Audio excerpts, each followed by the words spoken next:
Bonjour, alors on se retrouve aujourd'hui pour la troisième partie de notre étude de Matteo Carcassi. Alors, ça commence donc sur la deuxième page, sur la deuxième mesure. Je vais jouer une fois toute la partie.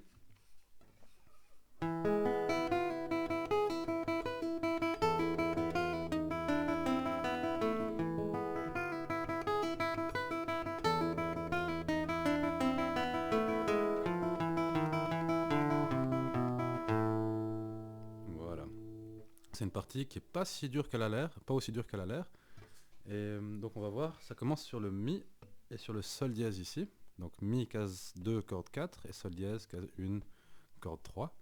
Maintenant on pose les quatre doigts, donc P, I, M, A sur les quatre cordes à la suite et on les joue les quatre. Une fois qu'on arrive là, on vient chercher le Fa avec le premier doigt et on fait le lié avant de jouer les deux mi suivants.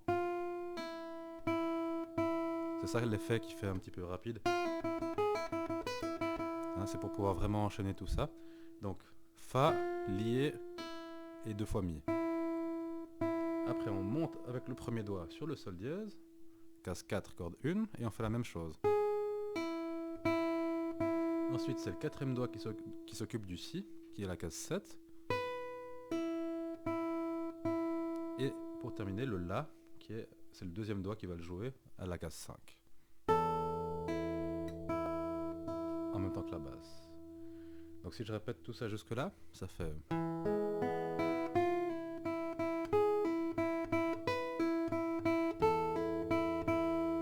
Voilà. On remarquera que j'aime bien buter quand je peux ici, donc surtout sur les Fa, le Sol dièse et le Si et le La. Ça fait une mélodie, si on fait ça vite, etc. Alors, ensuite, une fois qu'on a fait ça, donc, on vient chercher le Fa, et on a Fa, Mi, Ré dièse, Mi. Donc c'est... Et moi j'aime bien faire le Ré dièse déjà avec le pouce. Ici. On verra pourquoi après. Donc on a le lié entre le Fa et le Mi. Le Ré dièse avec le quatrième doigt et le pouce. Donc le Ré dièse, quatrième case, deuxième corde. Et le Mi à vide. Et après on n'a plus qu'à descendre la gamme. Donc Ré bécard avec le pouce. Et à chaque fois il y a un Mi entre deux.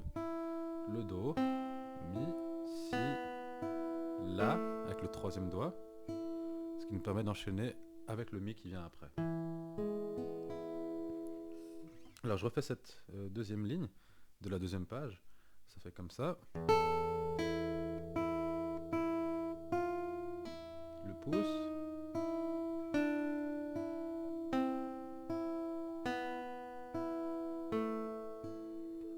Voilà, quand on arrive ici, c'est de nouveau la même chose. Alors je vais vous rejouer tout ça.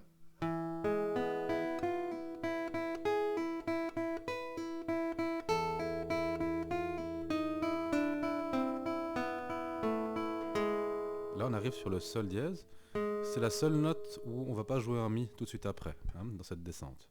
Donc on a Sol dièse et on va chercher le Fa tout de suite.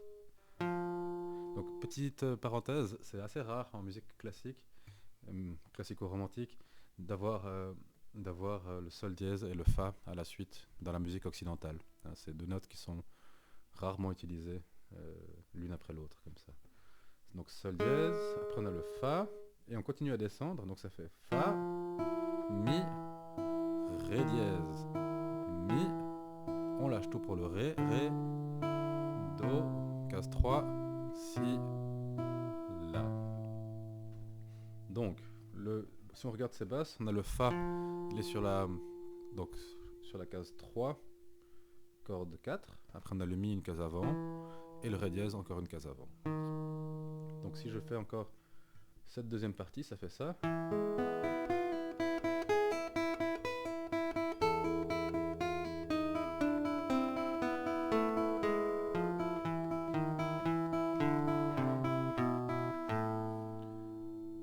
Voilà. Comme on va le voir quand je vais jouer la partie à tempo, il y a un ralenti ici et puis un crescendo en même temps. Et je pense que c'est important de respecter ça parce que ça fait une belle transition avec la suite qui revient comme le début en fait. Alors, si je refais là où on est arrivé sur le La. Et tout ce qui vient après, c'est la même chose que la première ligne du morceau. Hein.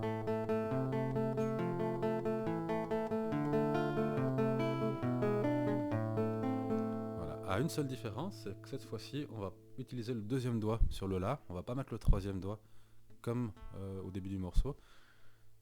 C'est hyper important pour ce qui vient après, pour la transition, hein, dont on parlera dans la dernière vidéo. Alors, pour terminer, je vais vous jouer tout ce passage en entier et plus ou moins à tempo.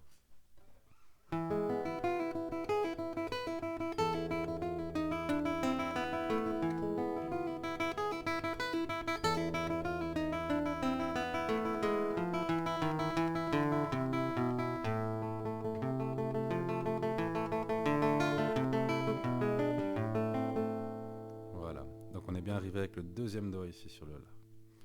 Bien, alors il ne nous reste plus qu'une partie à voir et puis on aura vu tout le morceau. Alors bon travail d'ici là et à bientôt.